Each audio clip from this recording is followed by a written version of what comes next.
With a shallow pool of game releases in early 2022, Elden Ring came along and not only presented a fresh and reinvented From Software experience, but a reminder of what a polished AAA game looks like.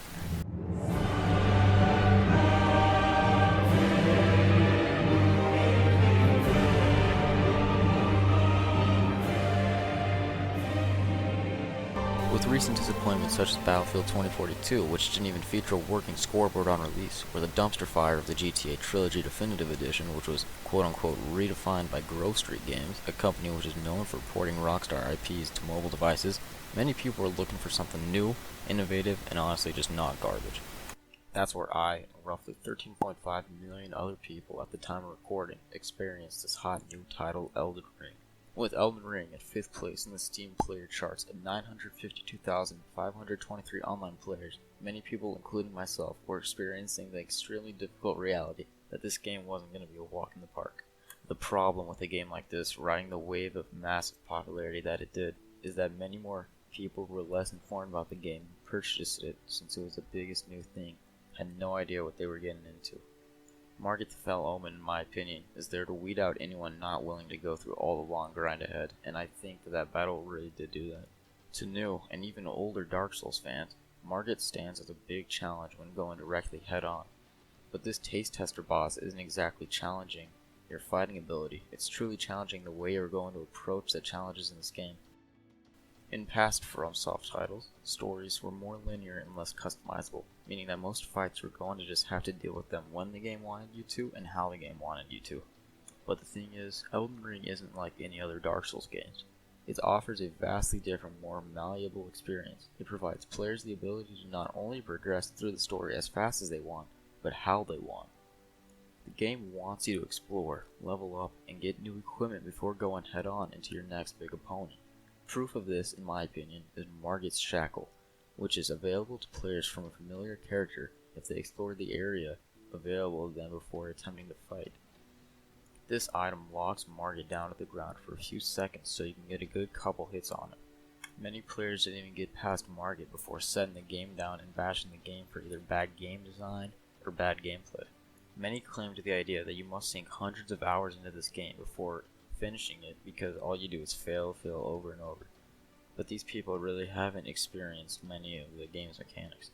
Elden Ring differs from past games because you really don't have to go in with a basic sword. You don't have to go in with a basic battle axe. You can go in as a mage, you can go in as a samurai, you can go in as whatever build you want.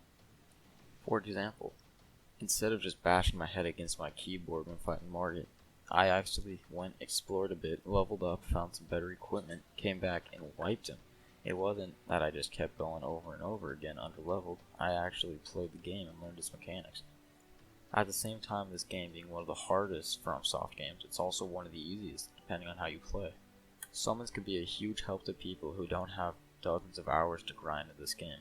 If they really just want to finish the main story, they can use these people to help. I think if the people who originally gave up because of Margit would explore for just an extra hour or so, they could realize the vastness of possibility in this game. Because if they were to do that, they would experience an amazing game that is unlike any other. I think one thing that's really obvious to people who finish this game is the massive skill gap that slowly but surely rises and eventually peaks at Millennium. The annoying thing about this game though is that many of these bosses aren't exactly hard, but just very gimmicky and seem very underbaked. I love a good challenge, don't get me wrong.